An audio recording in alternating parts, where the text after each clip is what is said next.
అండి. మున్నార్ వెళ్ళే దారిలో వ్యూ చాలా బాగా నచ్చి ఒక దగ్గర అయితే ఆపాము. వర్షం పడుతుంది.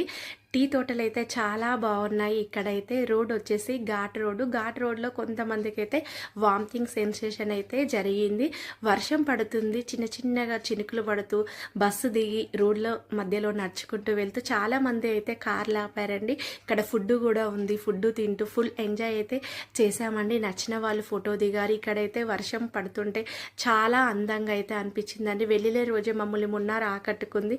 గొడుగులు తీసుకొని ఆ చినుకుల మధ్యలో ఇలా డ్యాన్సులు చేస్తూ పిల్లలు పెద్దలు అందరం అయితే ఫుల్ ఎంజాయ్ చేశామండి. అసలు వెళ్ళిన రోజు మాకు ఆ మున్నార్ వ్యూ అయితే చాలా బాగా నచ్చింది. ఇక్కడ చూస్తున్నారు కదా, చాలామంది ఆ వర్షంలో అయితే గొడుగులు పట్టుకొని వేడి వేడి మక్క బుట్టలు అయితే తింటున్నాము. ఇక్కడ మక్క బుట్టలు వచ్చేసి ఒక మక్క బుట్టలు వచ్చేసి 50 రూపాయలండి. చల్ల చల్ల గాలిల మధ్యలో వేడి వేడి మక్క బుట్టలు తింటూ ఫుల్ ఎంజాయ్ చేసాము వెళ్ళిన